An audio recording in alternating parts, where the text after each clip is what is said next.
ஓம் முருகா போற்றி. ஓம் சரவண பவ. என் அன்பு குழந்தையே, தெளிவாக இருக்க வேண்டும். யார் குழப்பினாலும் நீ குழம்பக்கூடாது. என்னுடைய கவசத்தை நீ படித்து கொண்டே இரு. வெற்றிலை தீபத்தை நீ எனக்காக நீ ஏற்ற வேண்டும். வெற்றிலை தீபத்தை ஏற்றி எனக்காக வெற்றிலை மாலையும் கட்டி வர வேண்டும். எந்த வழியில் நீ என்னை வழிபட்டாலும் நான் உனக்கு நிச்சயம் அருள் புரிவேன். உனக்கு துணையாக நான் இருப்பேன். ஒன்றை மட்டும் நீ கவனித்தாயா என்பது எனக்கு தெரியவில்லை. கவனித்துப்பார் அல்லது பின்னோக்கி சிந்தித்துப்பார். என்னை வழிபட ஆரம்பித்து உன் பக்தியின் முன்னேற்றத்தின் சாட்சியாக உன்னுடைய அழுகை குறைந்திருப்பதை நீ கவனித்திருப்பாய் என்று அறிகிறேன். நீ இதற்கு முன்பு தொடர்ந்து பல இரவுகள் அழுது இருக்கின்றாய். அவையெல்லாம் கொஞ்சம் கொஞ்சமாக குறைந்து உனக்குள்ளே ஒரு தைரியம் வந்து உன்னை சுற்றி நல்ல சூழல் உருவாக நல்ல நேர்மறை எண்ணத்தோடு நீயும் ஒத்துழைத்து எல்லாம் சரியாக செல்கிறது. என்னை நம்பினால் முழுவதும் கேள். பிரச்சனைகள் வரும்போது நீ துவண்டு போகக்கூடாது. தைரியமாக சந்தித்து உன்னுடைய வேலையை நீ நம்பிக்கையோடு செய்ய வேண்டும். பிரச்சனைகளை பார்த்து நீ பயந்து ஓடினால்தான் அது உன்னை இன்னும் வேகமாக துரத்தி கொண்டு உன்னை நோக்கி ஓடி வரும். அதை நீ ஒரு முகம் திரும்பிப்பார். உன்னை பார்த்து அது பயப்படும். ஒவ்வொருவரின் பலவீனத்தை தெரிந்து கொண்டு ஏமாற்றுபவர்கள் இந்த உலகில் நிறைய பேர் இருக்கத்தான் செய்கின்றார்கள். இந்த உலகில் இருந்து கொண்டும் இருக்கிறார்கள். அதற்கெல்லாம் நீ அஞ்சக்கூடாது. அதே போல தேவையில்லாமல் உன்னை சுற்றியுள்ளவர்கள் எல்லோர் மீதும் நீ சந்தேகப்படவும் கூடாது. எல்லோரும் நல்லவர்களும் இல்லை, எல்லோரும் தீயவர்களும் இல்லை. நீ எல்லோரையும் நம்ப வேண்டிய அவசியமும் இல்லை. யார் எப்படி என்று தெரிந்து கொண்டு ஓரளவு தூரத்துடனே எல்லாரிடமும் பழகிக்கொள். எல்லோரையுமே ஒரு அளவுடன் வைத்துக்கொள். எல்லோருக்கும் நீ சமமாக நினைக்காதே. நம்பிக்கையோடும் நேர்மையோடும் உண்மையாகவும் வாழ்பவர்களுக்கு தீங்கு விளைவிக்கும் எண்ணத்தோடு இருப்பவர்கள் தானாகவே அவர்கள் வாழ்வில் இருந்து விலகும்படி அவர்களின் தீய செயல்களை அதை செய்துவிடும். எனவே நீ அமைதியாக இரு. உன்னுடைய மனதுக்கு தெரியும் நீ யார் என்று, நீ எப்படிப்பட்டவன் என்று. அதே போல உனக்கு எதிரி நிற்பவர் சரியான நபர்தானா, நல்லவரா கெட்டவரா என்று அறிந்து கொள்ள வேண்டியது உன்னிடம் மட்டுமே இருக்கின்றது. சூழ்நிலைக்கு ஏற்ப அனுசரித்து தான் போக வேண்டும். எப்போது எதிர்கொள்ள வேண்டும் என்பதை தெரிந்து நீ வைத்துக்கொள். உன்னை ஒருவர் மன ரீதியாகவும் உடல் ரீதியாகவும் துன்புறுத்தினால் அதன் ஆரம்ப நிலையிலேயே நீ அதை தடுக்க வேண்டும். இல்லாவிட்டால் பேரிழப்பிற்கு அதுவே வழிவகுத்துவிடும். யார் எது சொன்னாலும் நீ நம்பி விடாதே. நீ உன் காதால் கண்ணால் பார்த்தால் மட்டுமே நீ நம்ப வேண்டும். அவர் சொல்கிறார்கள் இவர் சொல்கிறார்கள் என்ற எண்ணத்தோடு யாரிடமும் சென்று வீண் வாக்குவாதத்தில் ஈடுபடாதே. அவர்கள் சொல்வது உண்மையாக இருக்கலாம் அல்லது பொய்யாக கூட இருக்கலாம் அல்லவா? வீணாக அடுத்தவர் மீது பழி போடும் எண்ணத்தோடு கூட அவர் உன்னிடம் சொல்லலாம். அதனால் எதை பற்றியுமே நீ சிந்திக்காதே. நீ பார்த்தாய் என்றால் மட்டும் கேள். நீ கேட்டாய் என்றால் மட்டுமே அதில் நீ விளக்கம் பேர்த்துக்கொள். அப்படி அது உனக்கு பெரிதாக இல்லை என்றால் அதை அப்படியே விட்டுவிடு. எதை பற்றியுமே சிந்திக்காதே. கடவுள் இருக்கிறார், எல்லாவற்றையுமே பார்த்து கொள்வார் என்ற நம்பிக்கையோடு அதை விட்டு நீ தூரமாக போய்விடு. அதை பற்றிய சிந்தனையே உனக்கு வரக்கூடாது. எதற்கும் நீ கவலை கொள்ளாதே. இந்த நிலை கூடிய விரைவாகவே மாறும். நிச்சயமாக நல்ல ஆரோக்கியத்துடன் எல்லா செல்வ வளங்களையும் பெற்று சிறப்பாகவே மகிழ்ச்சியாகவே சந்தோஷமாகவே உன்னுடைய வாழ்க்கையை நீ வாழப்போகின்றாய். அதற்கான காலகட்டத்தை எல்லாம் நீ நெருங்கிவிட்டாய். இனி உன்னுடைய வாழ்வு நல்லதாகவே இருக்கப் போகிறது, நன்மையாகவே இருக்கப் போகிறது. யார் என்னை எதிர்த்து பேசினார்களோ அவர்களே உன்னை பார்த்து வியக்கும் வண்ணம் நான் உன்னை வாழ வைக்கப் போகின்றேன். நான் சொல்வது போலவே செய்து கொள். நான் சொல்வதை உனக்கு அலட்சியமாக வேண்டாம். அதை நீ பொறுமையாக கேட்டு நான் சொல்வது போலவே செய்தால் உன்னுடைய வாழ்க்கை மிக சிறப்பாக இருக்கும். இந்த நொடி உன் மனதில் என்ன நினைத்து கொண்டிருக்கின்றாய்? ஒரு முக்கியமான விஷயத்தை பற்றி நீ நினைத்து கொண்டிருக்கின்றாயா? அதை பற்றிய கவலை உன்னை ஆட்கொண்டு இருக்கின்றதா? கவலையே படாதே. அதை நான் நிறைவேற்றி வைக்கின்றேன். உனக்கு எது தேவையோ அதை நானே நிறைவேற்றி வைக்கின்றேன். உன் மனநிலையை நீ மாற்றிக்கொள். உன் வீட்டில் நான் இருக்கிறேன் என்பதை நீ நம்பு. உன்னுடன் நான் இருக்கின்றேன் என்பதை நீ திடமாக நம்பு. என் மீதான நம்பிக்கையை இன்னும் நீ அதிகப்படுத்திக்கொள். இந்தோடு நீ நினைப்பது நிச்சயம் நடக்கும். அனைத்தையும் என்னிடம் சமர்ப்பித்துவிட்டு நீ மௌனமாக நிம்மதியாக இரு. நிதானமாக இருக்க கற்றுக்கொள். உன் வேண்டுதலை நான் நிறைவேற்றி காமிக்கின்றேன். ஏனென்றால் உனக்கான நல்ல நேரம் துவங்கிவிட்டது. இனி உன் வாழ்வில் சந்தோஷம் மட்டுமே இருக்க போகின்றது. உன்னுடைய வாழ்க்கையானது ஒளிமயமாக மாறப்போகின்றது. நீ என்னிடம் கேட்டது கிடைக்கும் நேரம் இது. நீ என்னை பற்றி நினைத்துக் கொண்டிருக்கும் வேளையில் நீ நினைத்ததை நான் நிறைவேற்றி தரப்போகிறேன். இந்த அப்பா உனக்கு ஆசி வழங்க போகிறேன். நீ எதிர்பார்த்தது போலவே விரைவாகவே ஒரு நல்ல செய்தி உன்னை தேடி வரப்போகிறது. நீ இழந்ததையெல்லாம் மீண்டும் பெறப்போகின்றாய். எதற்கும் நீ கலங்க வேண்டிய அவசியம் இனி இருக்கவே இருக்காது. என் உதவி வேண்டி நீ எப்போது என்னை நாடி வந்தாயோ அடுத்த நிமிடமே உனக்கு என் உதவியை நான் செய்ய ஆரம்பித்து விட்டேன். நம்முடைய கர்மாவை நாம் தான் உருவாக்குகிறோம். அதை நீ முதலில் புரிந்து கொள். அதாவது நம்முடைய எண்ணங்களால், நாம் பேசுகின்ற சொற்களால், நாம் செய்கின்ற செயல்களால். அதனால் எப்போதுமே நிதானத்தை மட்டும் நீ கடைபிடித்து வா. பேசும்போது நிதானமாக பேசு. பேசும்போது ஒரு முறைக்கு பல முறை யோசித்த பிறகு பேசு. நீ செய்கின்ற செயல்கள் இது சரியா தவறா நல்லதா கெட்டதா என ஆராய்ந்து பார். அதற்கு பிறகே அதை செயல்பட நீ முயற்சி செய். நீ எப்பொழுதும் ஆனந்தமாகவே இருப்பாய். அற்புதங்களை நீ பெற்றுக்கொண்டே இருப்பாய். நீ என்று மனம் நொந்து கண்ணீர் விட ஆரம்பித்தாயோ அந்த நொடியே உனக்காக நான் உனக்குள்ளே இறங்கிவிட்டேன். இனி கவலையே இல்லை. என் குழந்தை தைரியமாக இருக்க வேண்டும். உனக்காக உன்னுடைய அப்பா நான் இருக்கும்போது இனி உன் கண்களிலிருந்து கண்ணீர் வரக்கூடாது. நான் உனக்கு செய்ய போகும் நல்லதுகளை, ஒன்றின் பின் ஒன்றாக வரும் நல்ல செய்திகளை கேட்டு நல்லதுகளை நினைத்து உன் கண்ணிலிருந்து ஆனந்த கண்ணீர் மட்டுமே வர வேண்டும். அதை நான் பார்த்து சந்தோஷம் அடைய வேண்டும். இல்லை என்று கேட்பவன் பிச்சைக்காரனாகின்றான். இருந்தும் தர மறுப்பவன் பிச்சைக்கு காரணமாகின்றான். அதனால் நீ பிச்சைக்கு காரணமாக இருக்காதே. இல்லை என்று தேடி வருபவர் உன்னிடம் இருக்கும் என்ற எண்ணத்தில் தானே வருகிறார். அப்படியென்றால் கடவுளிடம்தானே எல்லாம் இருக்கும். நீ அவருக்கு கடவுளாக தெரிவாய். இல்லை என்று சொல்லாமல் கொடுத்து விடு. உன்னுடைய காரியங்கள் அனைத்தும் வெற்றி பெறும். உன் துயரங்கள், உன்னுடைய வியாதிகள், உன் கடன் சுமைகள் அனைத்தும் உன்னை விட்டு விலகப் போகின்றது. கூடிய விரைவில் நீ விரும்பும் எண்ணங்கள் நிறைவேறப் போகிறது. செல்வம் பெருகப் போகிறது. உனது வளர்ச்சியையும் நீ மகிழ்ச்சியாக இருப்பதையும் பார்ப்பதற்கு நான் உன்னோடு உன் வீட்டிற்கே வரப்போகின்றேன். துயரங்களின் தாக்கத்தை தாங்க முடியவில்லை என்று புலம்பிக் கொண்டிருக்கின்றாய். உன் பாரதத்தின் பெரும் பகுதியை நான் சுமந்து கொண்டிருக்கின்றேன். உன்னை நான் எந்த நேரத்திலுமே கைவிட எண்ணியதே கிடையாது. உனக்காக நிழலாக, என்றும் உனக்காக நீ செல்லும் இடமெல்லாம் ஏதாவது ஒரு ரூபத்தில் நான் உன்னை துணையாக வந்து காப்பாற்றிக் கொண்டே இருக்கின்றேன். மனதையும் வாக்கையும் செயலையும் ஒருமுகப்படுத்தி நேர்மையாகவும் உள்ளபூர்வமாகவும் நீ செயல்படுத்த பழகிக்கொள். அவ்வாறு நீ உன் வாழ்வில் செயல்பட துவங்கினால் உன்னுடைய துக்கங்கள் அனைத்துமே ஒரு முடிவுக்கு வந்துவிடும். அனைத்து துன்பங்களும் விலகிவிடும். உன் வாழ்க்கையில் என்ன நடந்தாலும் உனது நன்மைக்காக மட்டுமே நான் நடத்துகிறேன் என்பதை நீ நம்பு.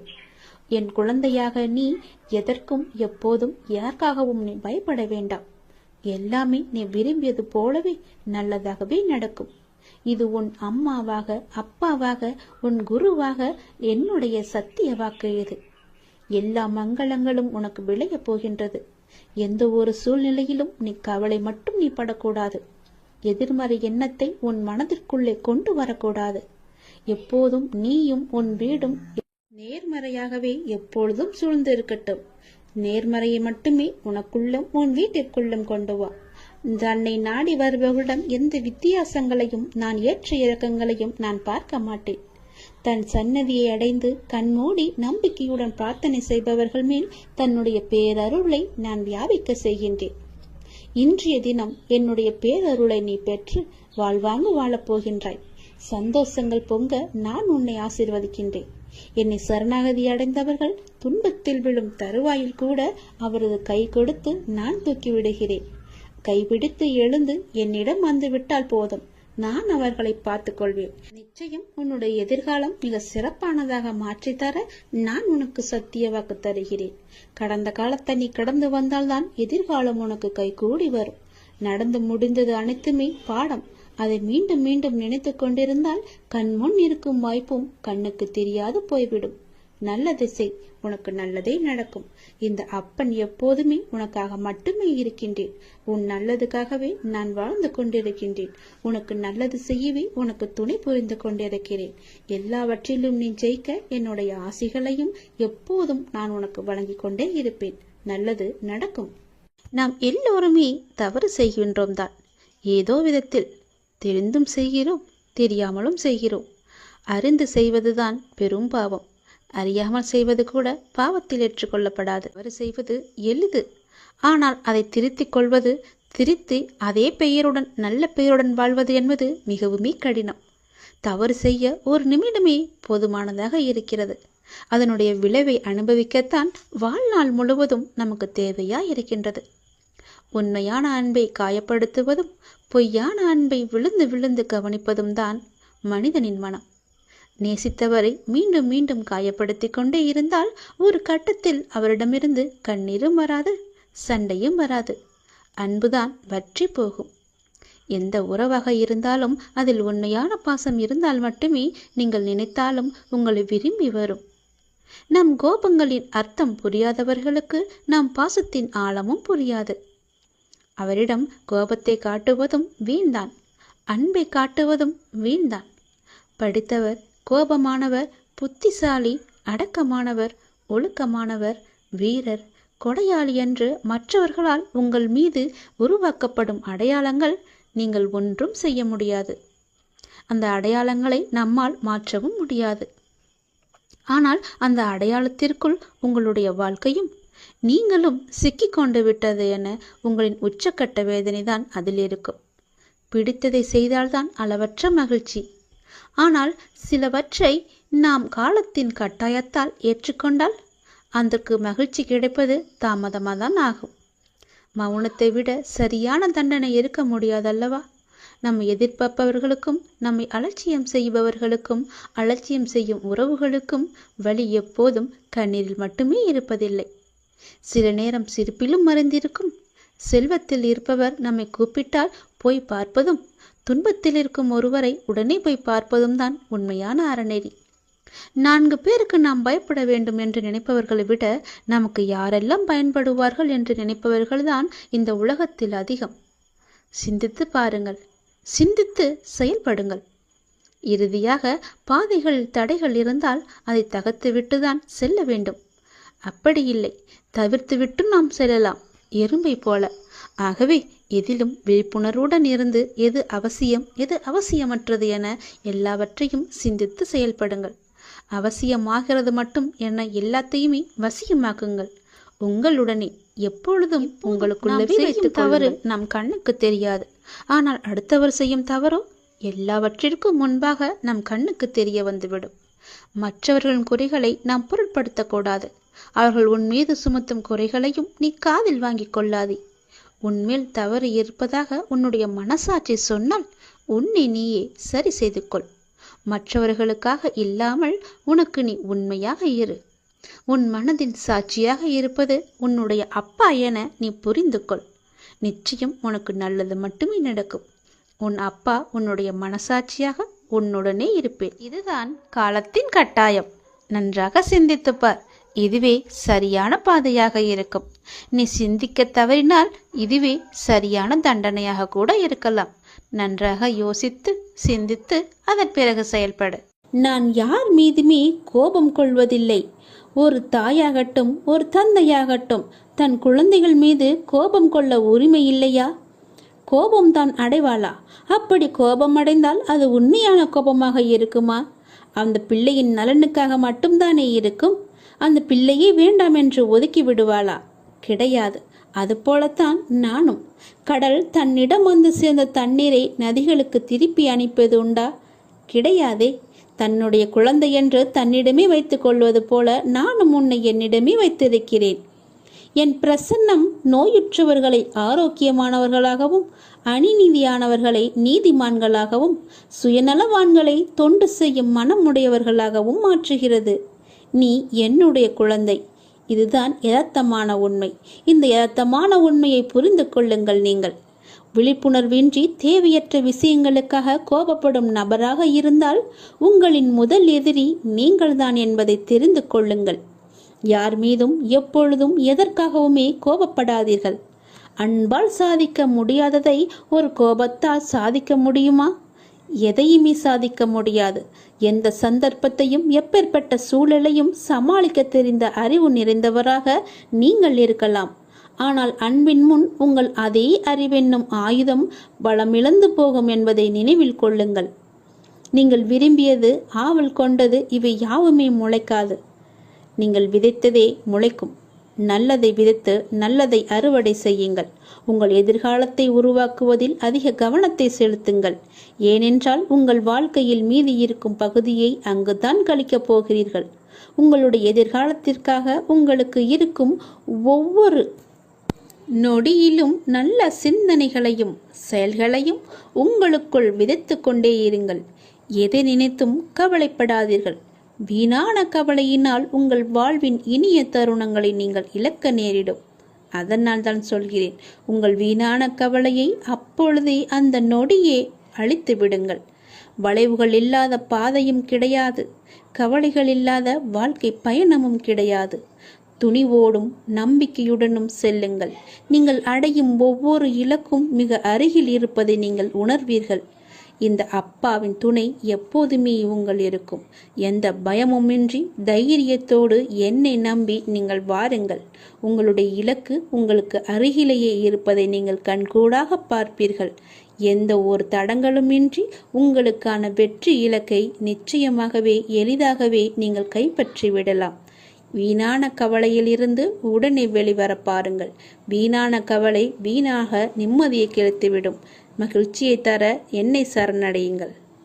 ஒரு செயலை தொடர்ந்து செய்து கொண்டு இருப்பவன் அனுபவங்களை பெறுகிறான். சிறு துளியாய் தொடங்கி காற்றாற்று வெள்ளமாய் மாறுவது தொடர் முயற்சியால் தான். வெற்றி பெறும் வரை பொறுமையுடன் செயலில் இருந்தால் நிச்சயமாகவே வெற்றி கிடைக்கும்.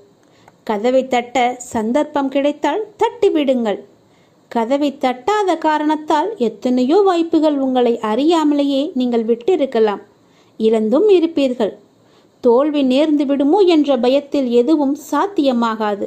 நம்மால் முடியாது என்று எண்ணி ஆரம்பத்திலேயே நீங்கள் ஒதுங்கி விடாதீர்கள். ஏனென்றால் இந்த உலகில் சாத்தியமில்லாதது என்று எதுவுமே இல்லை.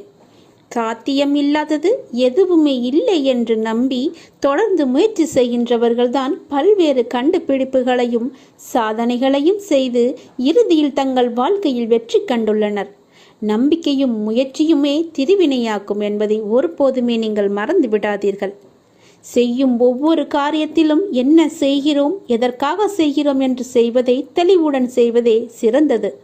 தவறுகளை ஒப்புக்கொள்ளும் தைரியமும் அதை திருத்திக் கொள்வதற்கான பக்குவமும் தான் வெற்றிக்கான முதல் வழி. மனதை அமைதியாக்கி கண்ணை மூடி உங்கள் வாழ்க்கையை நினைத்து பாருங்கள். இங்கு யாருக்கும் யாரும் யாதுமே நிரந்தரமில்லை. ஒரு நாள் எல்லாமே வெற்றிடம்தான்.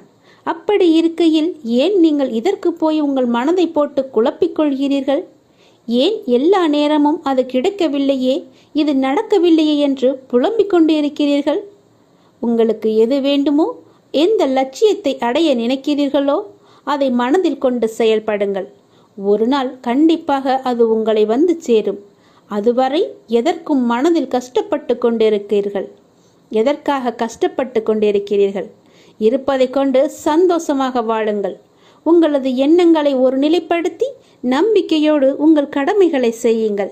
நிச்சயம் நீங்கள் எதிர்பார்த்த அளவுக்கு மேல் உங்கள் விருப்பங்கள் எல்லாமே நிறைவேறும். அந்த காலம் வெகு தூரத்தில் இல்லை. நீங்கள் உங்களுடைய ஆற்றலையும் திறமையையும் வளர்த்து கொண்டால் இந்த உலகமே உங்களை தேடி நிச்சயம் உங்களை தேடி வரும். அப்பா, நான் சொல்கிறேன், இது என் மீது சத்தியம். நீங்கள் எதற்குமே உங்கள் மனதை போட்டு குழப்பிக் கொள்ளாதீர்கள். உங்களுக்கு என்று ஒரு வாய்ப்பு கிடைத்தால் அந்த வாய்ப்புக்குள்ளே நீங்கள் நுழைந்து விடுங்கள். அந்த வாய்ப்புதான் உங்களுக்கான வெற்றிக்கான வழி என்று நினைத்து கொள்ளுங்கள். வீட்டிலேயே முழங்கி இருப்பதால் ஒன்றுமே உங்களுக்கு தெரியாமல் கூட போய்விடும். வெளியே வந்து பாருங்கள். அப்போதுதான் என்ன நடக்கிறது என்று தெரியும். நம்பிக்கையோடு வாருங்கள். உனக்கு துணையாக வெளியில் நான் இருக்கிறேன். நம்பிக்கையோடு என் பேச்சை கேட்டு என் சொல்படி நட. நல்லது நடக்கும். யார் உனக்கு துன்பத்தை கொடுத்தார்கள் என்று உனக்கு ஞாபகம் இருக்கிறதா? உன்னுடைய இன்றைய பிரச்சனைக்கு யார் காரணம் என்று ஞாபகம் இருக்கிறதா? எதையும் நீ மறந்திருக்க மாட்டாய்.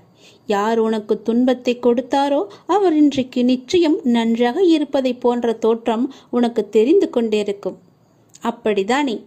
உனக்கு துரோகம் இழைத்தவர்கள் இப்போது நன்றாக செழுமையாக எந்த கவலையும் இல்லாமல் இருப்பது போலதான் உனக்கு தெரிகிறது. கெட்டதை செய்பவர்கள் நன்றாக இருக்கின்றார்கள். நல்லதை மட்டுமே செய்து கொண்டிருக்கின்ற நான் கஷ்டப்படுகின்றேனே என எரிச்சலோ நீ கவலையோ மட்டும் படாதே. அவர்கள் காலையில் பூத்து மாலையில் வாடும் பூவை போன்றவர்கள் என்பதை மனதில் வைத்துக்கொள். ஒரு பூ காலையில் பூத்தால் மாலையில் எப்படி இருக்கும்? வாடி போய்விடும் அல்லவா?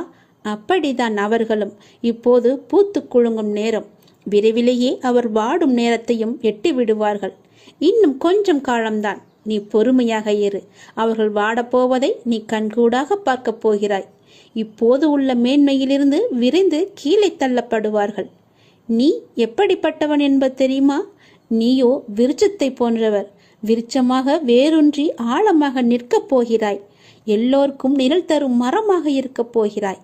அநேகம் பேர் உன்னை ஏமாற்ற வந்தாலும் நீ எதற்குமே அயர்ந்து போகாதே. எத்தனை இழப்புகள் வந்தாலும் சோர்ந்து போகாதே. நான் ஆழமாக வேர் விட்டிருக்கும் விருட்சம் என்று சொல்லிக்கொள்.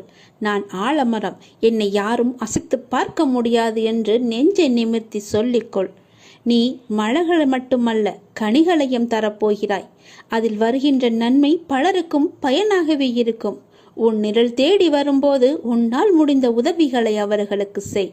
நாம் என்று கஷ்டப்படுவதைப் போலத்தான் நம் எதிரில் இருப்பவரும் ஒரு நாள் துன்பத்தை அனுபவிக்கப் போகிறார் என்பது உனக்கு தெரிந்துவிட்டால் நீ நிச்சயமாக அவர்கள் மீது கோபப்படவே மாட்டாய். அவர்களுக்காக நீயே பரிதாபப்படுவாய். வேண்டாமப்பா, அவர்களை விட்டுவிடு என்று நீயே உன் வாயால் சொல்லும் அளவுக்கு அவர்கள் நிலை பரிதாபமாக இருக்கப் போகிறது. இன்று நான், நாளை நீ என்று சொல்லிக் கொள்வாய். உனக்கு தவறு இழைத்தவரை பார்க்கும்போது இவரும் தண்டனைக்கு தயாராகிறார் என்பதை தெளிவாக தெரிந்து அவருக்காக நீ பரிதாபப்படு. இப்படி செய்யும்போது எத்தகைய சூழ்நிலையிலுமே நீ பாதிக்கப்பட மாட்டாய். உன் மனதில் குழப்பம் வராது. உன் மனதில் தெளிவு பிறக்கும். உன் மனதில் கவலையே இருக்காது. உன் மனதில் நிம்மதி இருக்கும். எதை பற்றியுமே நீ கவலைப்படாதே. ஏனெனில் அப்போது உன் மனதை படுக்கின்ற நான் நிச்சயம் பல வெகுமதிகளை அள்ளித்தரப்போகிறேன். நீ கவலைப்படாதே. நீ சந்தோஷமாகவே இருக்கப் போகிறாய்.